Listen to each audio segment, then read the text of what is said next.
Hello दोस्तों, ये हमारा चौथा वीडियो है एसआरए पर। ठीक है, तीसरे वीडियो में हम लोगों ने क्या देखा था, हम लोगों ने सेक्शन 12 तक देख लिए थे। सेक्शन 12 आपने रीड मार लिया था ना, समझ में आया था कि नहीं आपको? सेक्शन 12 बस देखने में ही लंबा था, उसमें कुछ जैसे मैंने समझाया था, अगर ना समझ में आए तो एक बार रिपीट करके और देख लीजिएगा, वो समझ में आ जाएगा आपको। ठीक है, बेसिकली होता क्या है, स्पेसिफिक परफॉर्मेंस ऑफ कॉन्ट्रैक्ट जो होता है वो इक्विटी पे बेस्ड होता है, प्रिंसिपल ऑफ इक्विटी पे। ठीक है, कैसे? अब आप ये मानिए किसी भी आदमी ने, चलिए अभी हम सेक्शन 12 को ही लेके बात कर रहे हैं। ठीक है, सेक्शन 12 में जो हम लोग ने देखा था, क्या देखा था हम लोगों ने? अब इस सेक्शन 12 को आप भूल जाइए। अभी आप ये सोचिए कि किसी आदमी को मान लीजिए हमने ये दीवार पेंट करने के लिए दी, उसने कहा विशाल भाई ये हम यहाँ तक तो कर सकते हैं, ठीक है, यहाँ तक हम पेंट कर सकते हैं, लेकिन आपका इतना ये छूट जाएगा, इतना हम नहीं कर पाएंगे। तो इसमें क्या होगा? अरे यार, तो इसमें मैं क्या करूँगा, अगर 1000 रुपये में बात हुई है तो मैं उससे कहूँगा ठीक है तुम इतना कर दो, मैं तुम्हें 900 रुपये दूंगा। ठीक है, 1000 रुपये ना देगा 900 दे दूंगा, क्योंकि तुम इतना नहीं कर रहे हो, 10% काम नहीं कर रहे हो। तो ये क्या कहता है, ये जनरल सी चीज़ें हैं यार। क्या है कि मतलब जितना वो काम कर रहा है उतना पैसा दे दो, यही तो स्पेसिफिक परफॉर्मेंस ऑफ कॉन्ट्रैक्ट था सेक्शन 12 में, यही था कि नहीं था? फिर इसमें कोई बात ही नहीं थी। अच्छा, इससे मुझे एक चीज़ ध्यान आई कि लास्ट ईयर बिहार में एक क्वेश्चन भी पूछा गया था, बिहार जुडिशरी में। क्या क्वेश्चन क्या था? क्वेश्चन था specific performance of contract is based on the principle of, option क्या थे? लॉ, इक्विटी, प्रिंसिपल और बोथ। ठीक है, अब ये क्या, इससे क्या समझे आप? ये प्रिंसिपल ऑफ इक्विटी पे भी बेस्ड है और लॉ तो है ही एसआरए एक्ट। ठीक है, तो ये इसमें आपको बोथ आंसर मार के आना पड़ेगा। ठीक है, चलिए ये तो लास्ट लेक्चर का हुआ। अब हम लोग आज स्टार्ट करने वाले हैं सेक्शन 13। 13 भी आसान है, आराम से हो जाएगा। सेक्शन 13 क्या करता है? सेक्शन 13 बताता है राइट ऑफ, सेक्शन 13 बताता है राइट ऑफ परचेसर और lessee against person with no title और इम्परफेक्ट टाइटल। इसका मतलब क्या है? इसको आप पहले एक इलस्ट्रेशन देखिए, उसके बाद हम लोग सेक्शन रीड मारते हैं। इलस्ट्रेशन लिख ही दे, एक इलस्ट्रेशन हम लोग देखते हैं पहले, उसके बाद में सेक्शन को रीड मारेंगे। सपोज ए एंड बी, ये दोनों आपस में ब्रदर्स हैं। ठीक है, बी कॉन्ट्रैक्ट करता है सी से, बी कॉन्ट्रैक्ट करता है, ये दोनों एक हाउस में रहते हैं। ए और बी का एक घर है, ठीक है, इसका मान लीजिए व्हाइट हाउस नाम मान लीजिए इसका, व्हाइट हाउस। ठीक, ए और बी का एक घर है, दोनों भाई हैं। ठीक है, इनमें से सिर्फ बी कॉन्ट्रैक्ट करता है सी से कि मैं तुम्हें अपना ये व्हाइट हाउस बेचना चाहता हूँ 5 लाख में। ठीक है, सी समझता है कि ये हाउस सिर्फ बी का ही है, तो वो सोच के इनसे कॉन्ट्रैक्ट कर लेता है कि ठीक है मैं 5 लाख में तुम्हारा ये व्हाइट हाउस खरीदने को तैयार हूँ। अब ये कॉन्ट्रैक्ट हो गया। अब क्या होता है कॉन्ट्रैक्ट बाद? But at the time of performance of contract, performance of contract, ये चीज आप ध्यान रखिएगा। ठीक है, इसको प्रॉब्लम को फिर से एक बार देख लीजिए। ए और बी एक दोनों भाई हैं आपस में। ठीक है, इनमें से सिर्फ बी कॉन्ट्रैक्ट करता है सी से कि मैं अपना एक घर जो कि व्हाइट हाउस है उसको बेचना चाहता हूँ 5 लाख में। सी एग्री हो जाता है, सी ये समझता है कि बी ही इसका ऑनर है। ठीक, रियलिटी में क्या है? B is imperfect title, imperfect title है ना। अगर कोई हाउस अगर 2 भाइयों का है तो इसको अगर बेचना चाहे तो कौन बेच पाएगा? दोनों लोग मिलकर ही बेच पाएंगे, कोई अकेला थोड़े बेच सकता है। तो इसमें क्या होगा? अब ये सेक्शन 13 ये बताता है कि इस टाइप के केसेस में सी के पास जो परचेजर है, बायर है, जो कॉन्ट्रैक्ट करते समय जो बायर है उसके पास क्या राइट होते हैं। इस टाइप की प्रॉब्लम्स में बायर के पास क्या राइट होते हैं, यही सेक्शन 13 बताता है। तो सेक्शन 13 के हिसाब से उसके पास 4 राइट होते हैं। चलिए यहीं पर लिख लेते हैं 1 2 3 4। सेक्शन 13 के हिसाब से 4 राइट होते हैं। पहले हम लोग देख लेते हैं, उसके बाद रीड मान लीजिएगा आप लोग। क्या है पहला, अब क्या होता है, पहली प्रॉब्लम देखिए, पहला क्या राइट है, अगर eight the time of performance of contract, जब कॉन्ट्रैक्ट परफॉर्मेंस करने का टाइम आया उस समय क्या हुआ, मान लीजिए कि ए डाइड, ए मर जाता है उस समय, तो फिर ये घर किसका हो जाएगा, अगर 2 भाई एक मर जाता है तो केवल बी का हो जाएगा। तो लेकिन बी ने किस इंटेंशन से कॉन्ट्रैक्ट किया था कि यार मेरे पास तो इम्परफेक्ट टाइटल है, ये कॉन्ट्रैक्ट इन्फोर्स ही नहीं हो पाएगा, लेकिन ऐसा नहीं होगा। ठीक है,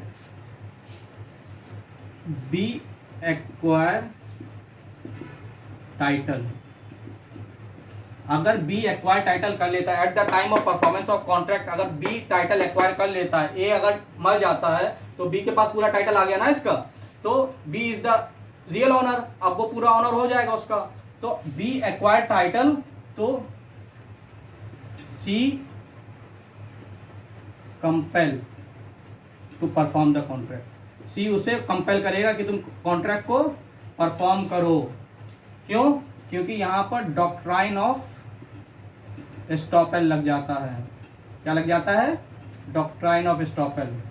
अच्छा, आप लोग मुझे कमेंट करके ये बताइए, doctrine of feeding the grant by estoppel, doctrine of feeding the grant by estoppel TPA में कहाँ पर दिया हुआ है। ठीक है, उसको पढ़िएगा, आपको ये भी अच्छे से समझ में आ जाएगा। तो पहली प्रॉब्लम ये हो गई। ठीक, eight the time of performance of contract क्या हुआ, ए की डेथ हो गई, ए की डेथ हो गई तो B is the real owner, अब इम्परफेक्ट टाइटल नहीं रहा, लेकिन उसे बेचना पड़ेगा, चाहे at the time of making of the contract ही हैज ओनली इम्परफेक्ट टाइटल। ठीक है, लेकिन परफॉर्मेंस के टाइम पे इसके पास परफेक्ट टाइटल आ गया तो इसको बेचना पड़ेगा, क्योंकि डॉक्ट्राइन ऑफ एस्टॉपेल लग जाता है यहाँ पर। पहला ये हो गया। दूसरा क्या है, दूसरे में क्या होता है, अगर ये डाइड नहीं होता है, ए भी है बी भी है। ठीक है, पहली प्रॉब्लम तो हो गई, तो उसको हटाओ। अब at the time of performance of contract C को पता चलता है कि ये 2 भाई हैं। ठीक है, दोनों का मिलके ये घर है, तो ये सी क्या करेगा, सी बी से कहेगा कि तुम ए की भी कंसेंट लेके आओ। कहने का मतलब है जब रजिस्ट्री के लिए ये लोग जाएंगे तो सी कहेगा कि तुम अपने भाई को भी साथ में लेके आओ और तुम उसकी कंसेंट लो। ठीक है, और दोनों लोग मिलके जब रिटन कंसेंट में, या जब तुम इसकी भी कंसेंट ले लोगे फिर तुम मुझे बेचो। ठीक है, C compel to B to take consent of A. ठीक, ये क्या करेगा, at the time of performance of contract C को पता चलता है कि ये घर 2 लोगों का है। ठीक है, और उसे ये भी पता है कि अगर बी ए से कहेगा तो वो कंसेंट दे देगा, तो सी बी को कंपेल कर देगा कि तुम ए की कंसेंट लेके आओ। ये 2 बोलता है। ठीक है, ये चल रहा है हम लोग का सेक्शन 13। ठीक है, सेक्शन 13 का क्लॉज 1 क्लॉज 2 हो गया। अब क्लॉज 3 देखते हैं, क्लॉज 3 क्या कहता है। क्लॉज 3 बात करता है, अगर, अब क्या पता चला, अब at the time of performance of contract C को पता चला कि इस प्रॉपर्टी पे 2 लाख का मॉर्टगेज भी है। क्या है, मॉर्टगेज। क्या हुआ, eight the time of performance of contract जब वो प्रॉपर्टी लिखवाने गए ना, तब उन्हें वहां पर पता चला कि इस प्रॉपर्टी पे तो 2 लाख का मॉर्टगेज भी है। तो क्या करेगा सी क्या करेगा, अगर मॉर्टगेज, ये घर कितने का ले रहा था, 5 लाख का। ठीक है, ये 5 लाख का ले रहा था ना।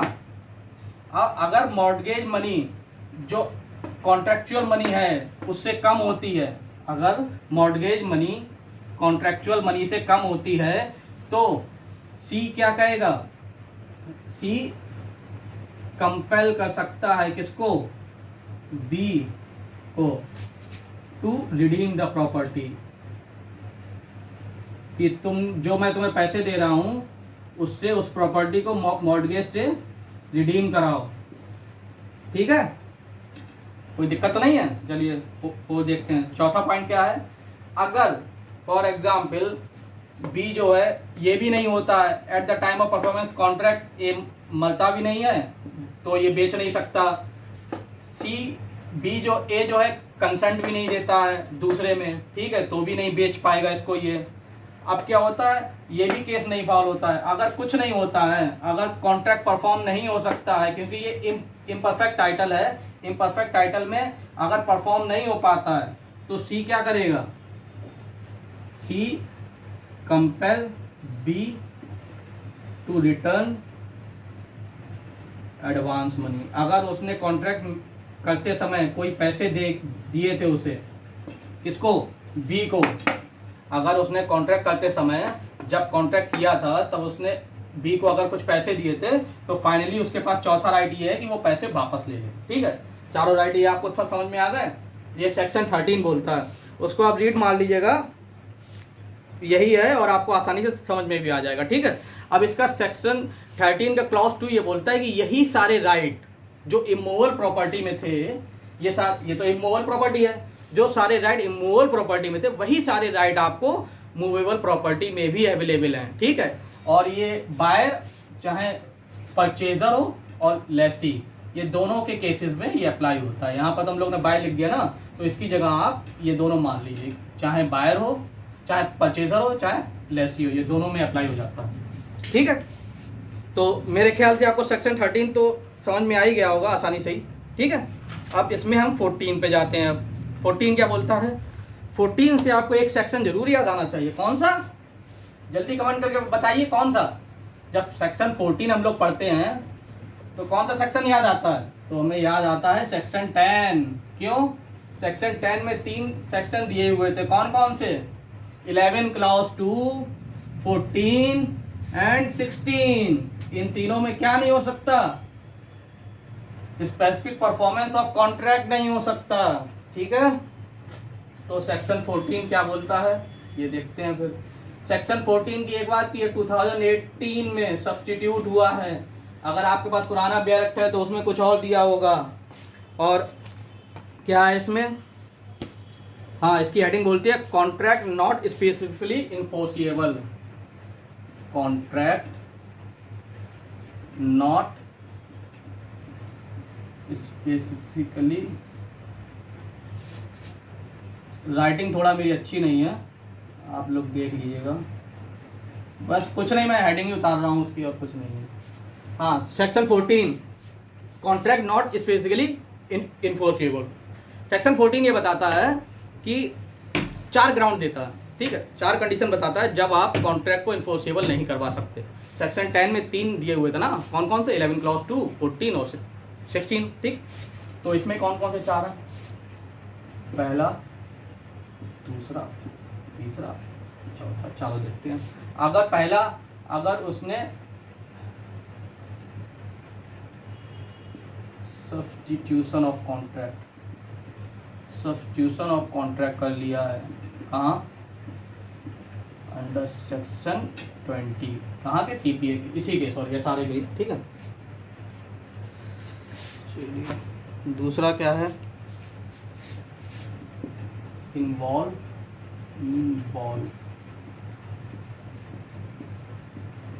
Continuous duty. समझा देते हैं, अभी कोई दिक्कत वाली बात नहीं, पहले लिख लेते हैं क्या है ये, देखते हैं। Depend on personal qualification. आप इसको रीड मार लीजिए। ठीक है, जब तक मैं लिख रहा हूँ तब तक आप सब सेक्शंस को रीड मारिए।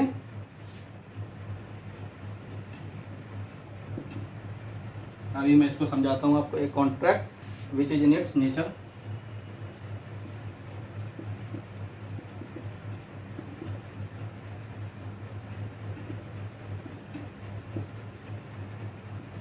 डिटर्मिनेबल।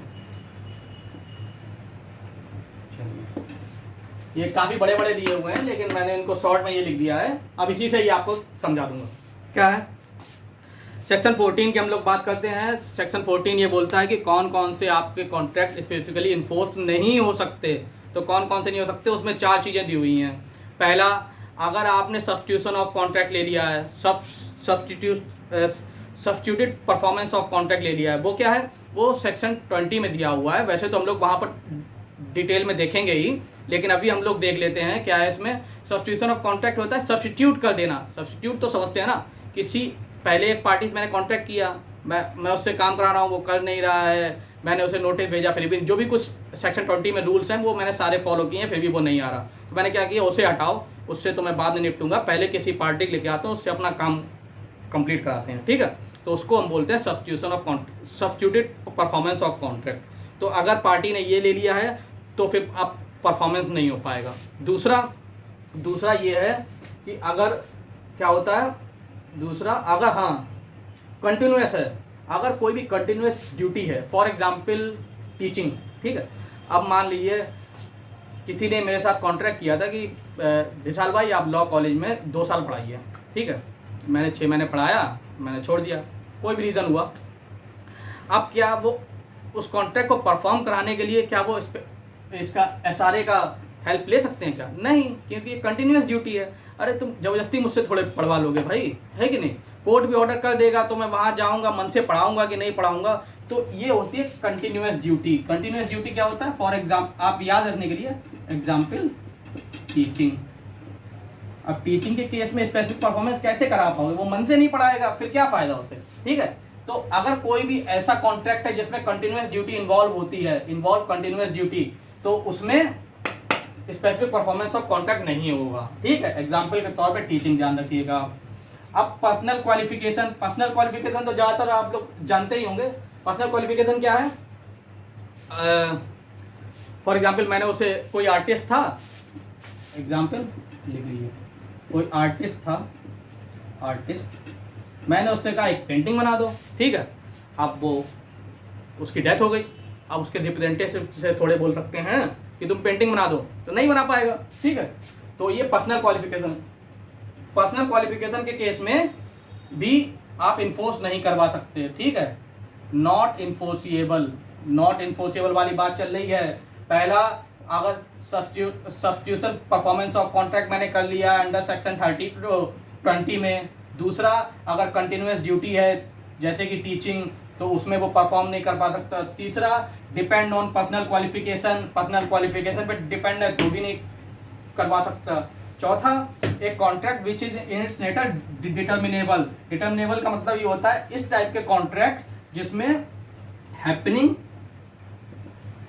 और not happening, depend on the happening और not happening of certain event, ठीक है।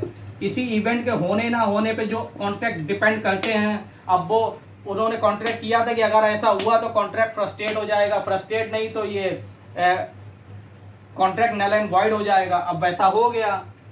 अरे कंटीजेंट कॉन्ट्रैक्ट आपने पढ़ा है ना, कंटीजेंट कॉन्ट्रैक्ट में जो केसेस आते हैं, ठीक है, वही ये बात कर रहा है चौथा, ठीक है। तो सेक्शन 14 में भी कुछ नहीं है, क्या है याद रखने वाली बात, 2018 में सब्स्टिट्यूट हुआ है, इसमें ये बताया गया है कि कौन कौन से कॉन्ट्रैक्ट इन्फोर्सिएबल नहीं हो सकते हैं। पहला, सब्स्टिट्यूटेड परफॉर्मेंस ऑफ कॉन्ट्रैक्ट। दूसरा, इन्वॉल्व कंटिन्यूस ड्यूटी, ठीक है। तीसरा, डिपेंड ऑन पर्सनल क्वालिफिकेशन। चौथा, कॉन्ट्रैक्ट इन नेचर डिटर्मिनेबल, ठीक। अब क्या है इसके बाद, चलिए ठीक है, तो हम लोग 14A देखते हैं। 14A में क्या है, 14A तो और आसान है, वो तो आप लोग खुद ही रीड मान लीजिएगा, बस मैं थोड़ा सा उसके बारे में बता देता हूँ। देखिए, डायरेक्ट रीडिंग मारने से, मैं यहाँ पर खड़े होकर रीडिंग मारूंगा, उससे क्या होगा, कुछ नहीं।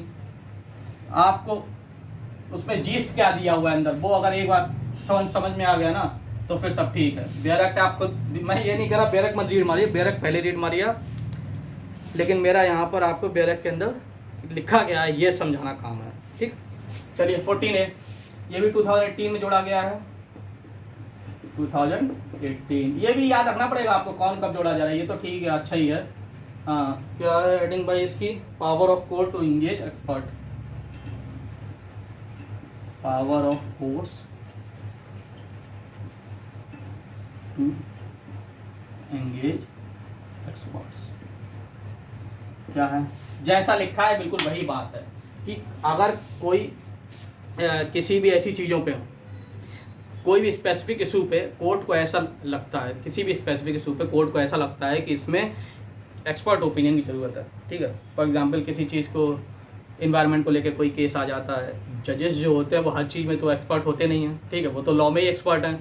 तो हमारे इन्वायरमेंट का कोई केस आ जाता है या कोई भी ऐसा आ जाता है, बिजनेस से रिलेटेड कोई केस आ जाता है, तो उसमें वो क्या करते हैं, कोई भी स्पेसिफिक इशू के लिए अगर उन्हें प्रॉब्लम आती है तो वो एक्सपर्ट को अपॉइंट कर सकते हैं, ठीक है।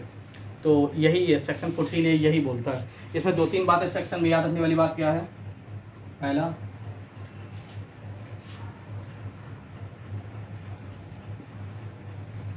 एक्सपर्ट ओपिनियन किस पे लेते हैं वो, ऑन एनी स्पेसिफिक इशू, कोई भी स्पेसिफिक इशू होगा उस पर वो एक्सपर्ट ओपिनियन ले सकते हैं, ठीक।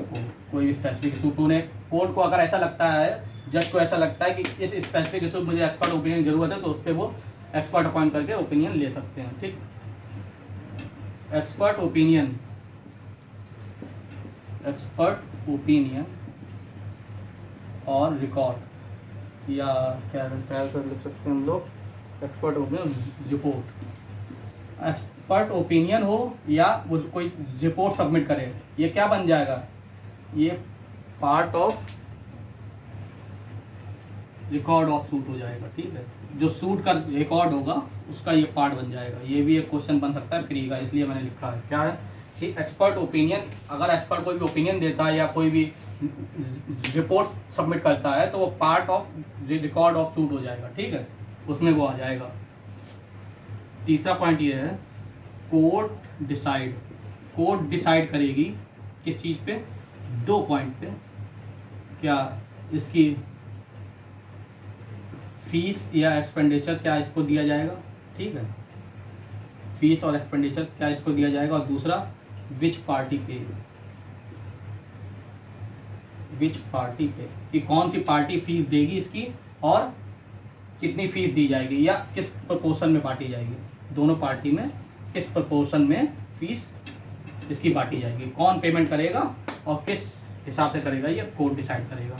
बस इतना ही है सेक्शन 14A में। चलिए आज के लिए हम लोग इतना ही रखते हैं। मुझे लगता है कि आप लोग को दिक्कत नहीं आई होगी सेक्शन 13, 14, 14A में।